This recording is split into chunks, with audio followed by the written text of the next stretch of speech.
Eu tinha muito medo de escuro. Gente, eu não olhava embaixo de uma cama, nem a porrete. Tinha um medo de levar um tapa na cara, não sei de onde saiu essa história até hoje. Mas contaram essa história um dia, eu acreditei nela, né? Então o dia que alguém chutava um chinelo em mim embaixo da cama era um desespero, porque eu pegava um rodinho e ficava assim com o rodinho até achar o chinelo, porque eu aqui que eu ia agachar. Vai que, né? Graças a Deus hoje eu não só olho como entro embaixo, se for preciso, faço o que for preciso, né? Curado por Deus. Mas eu conheço gente mais velha do que eu, que não, né? A gente, quem é da minha idade, né? Não deixava um chinelo de ponta cabeça, lembram disso? Não podia deixar. Não é isso? Hã? Emborcado, né? Olha isso aqui, gente. Isso veio só... Veio lá da Alvorada mesmo, né? Você veio da Alvorada. Eu sei que tem da Alvorada, eles te conhecem. Emborcado, olha que coisa linda, né? Porque fazia o que mesmo? Virava lobisomem? A mãe morria. A mãe morria se o chinelo ficasse emborcado. E a gente morria. E de vez em quando estava com raiva da mãe, ela emborcava. A mãe não dava certo, né? Emborcava, mas a mãe ficava viva e batia com você naquele chinelo ainda, se bobear, né? Percebe? E foram colocadas coisas que foram colocadas de medo. E a gente, sem perceber, foi crescendo, se transformando, nos tornamos vitoriosos em muitas coisas, né? Casamos, tivemos filhos. Às vezes você é jovem, está aí propenso a isso, estudamos, ou temos uma profissão, mas mesmo assim, o medo está ali. Eu lembro quando eu comecei a dirigir, né? Comprei um Fusquinha 70, isso em 1983, mais ou menos, né? Comprei o Fusquinha 70, gente, e aí eu dirigia. Toda hora eu tinha que acender a luz, porque a impressão que eu tinha é que tinha alguém no banco de trás doido para me pegar. Tanto medo que eu tinha do escuro. E Fusquinha é um barato, que às vezes eu acendia a luz, né? E descia e deixava ela acesa. Quando você voltava tinha que empurrar, né? Porque a bateria acabava. Ô tristeza, né? Olha o que o medo faz com a gente, né? Destrói. Então as músicas que vão entrando no coração da gente, mesmo na época de adolescência, né? Hoje não é diferente. Eu tenho escutado as músicas, às vezes meus filhos me mostram as músicas que vão sendo colocadas, e você vai cantando e vai achando aquilo normal. As novelas, os filmes, os papos, hoje tem internet, os e-mails, enfim, tudo vai nos levando a uma escravidão. Mas há um jeito de fazer diferença. Eu vou te convidar a ler o Evangelho.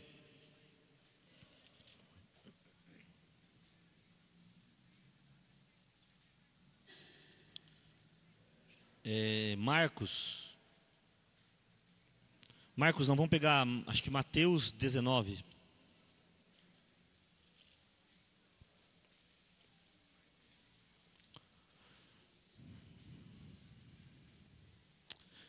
Mateus 19, 13.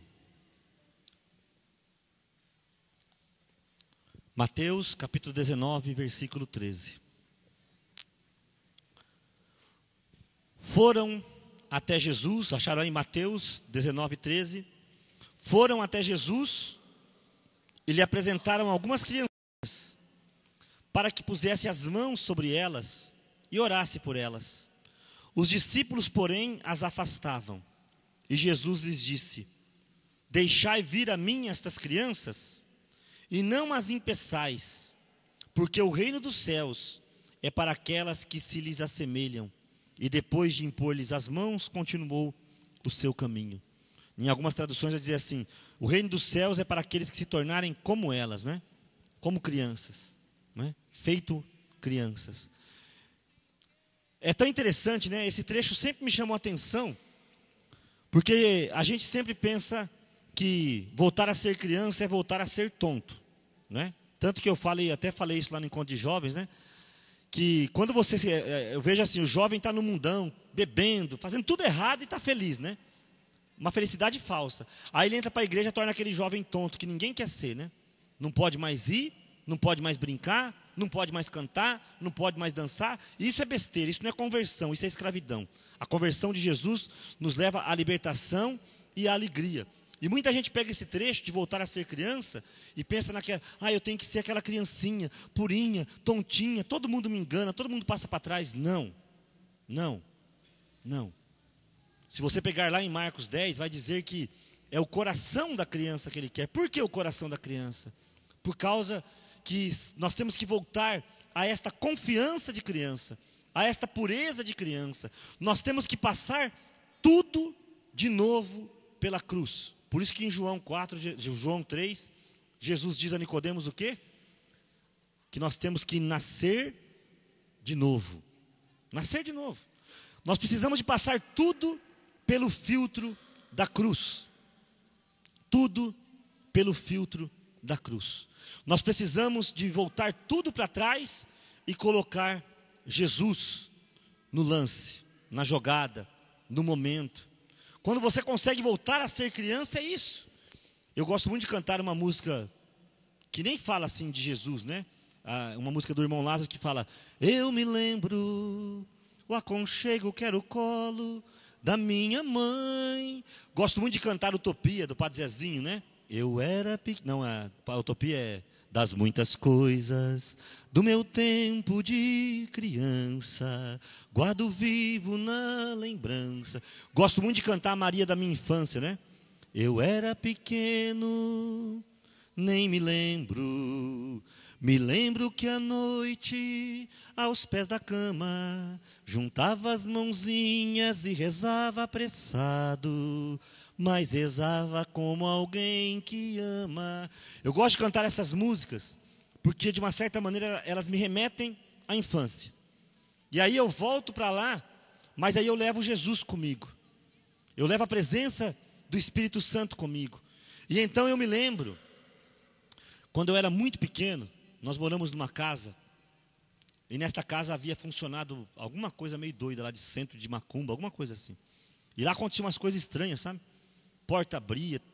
Hoje eu entendo até que era uma casa velha, então a gente também, não é? E como a gente dormia pensando nessas músicas, né? Na verdade a gente não dormia.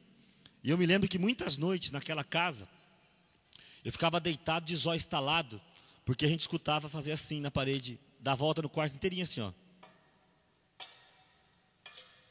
Passava por cima da gente e ia embora. E eu com os olhos estalados. E meu pai falava que o homem não chorava, né? Quando a gente brigava na escola, se voltasse para casa e não chorasse, não apanhava. Mas se apanhasse, chorasse, apanhava na escola e apanhava em casa também. Então você tinha que, né? Ele descia o braço e falava assim, segura o choro. E você, né? Por isso que muita gente tem hemorroida, sabe? É? Você tem que sair por algum lugar, né? Você segura algum lugar, vai ter que sair, né? Tem jeito. É impossível. Descia o braço, metia a cinta e não chora que você é homem. Você... É duro, rapaz. É duro. Então meu pai e a minha mãe, a gente dormia naquele monte de irmão junto, né? E alguns já eram mais velhos e eles viam que a gente era mais novo, assustava a gente. Aí eles deitavam e dormia. E a gente ficava lá com os olhão estalado e tum, tum, na parede. E hoje eu me lembro disso e dou risada. Porque hoje eu lembro do tum, tum. E eu estou deitado, meu irmão, meu outro irmão, e bem no meio de nós tudo, Jesus. Jesus. Eu sempre levo Jesus. Eu me lembro muito de uma cena do meu pai chegando em casa e batendo todo mundo pelado assim, né? E essa cena sempre me marcou negativamente, me fazia odiar o meu pai. E um dia numa oração, eu fiz a experiência, né? A mesma cena e atrás de mim, Jesus. Aí meu pai vinha com a cinta, a gente tudo pelado assim, tinha acabado de sair do banho, meu pai meio alcoolizado, tirou a cinta, bateu, depois ele começou a perguntar para minha mãe quem é que tinha feito, não sei o que lá e tal. Aquela cena ficou marcada, a gente pelado, apanhando, gritando, sem saber o que está acontecendo, né?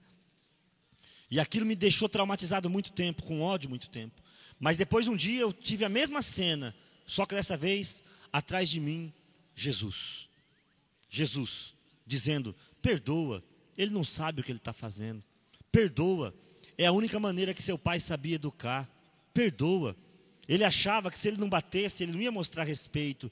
Ele não soube mostrar respeito com um abraço, com um beijo. Então perdoa. Entende? Quando você coloca Jesus na cena, tudo começa a ficar diferente. Eu me lembro quando as pornografias me foram apresentadas com 9, 10 anos na escola, né? E aquilo tudo mexeu demais com a minha cabeça, né? Eu conto, tem gente que não acredita, mas quando eu descobri que a minha mãe não era virgem, eu não quis voltar para casa, né? Minha mãe tinha tido 11 filhos. 11 filhos. E para mim, outro dia eu contei isso, o pessoal chorou de rir, né? Para mim o filho nascia de um repolho. Porque o repolho é aquela coisa que você vai descascando, descascando, descascando. E minha mãe e meu pai, para não ter que falar muita coisa, né?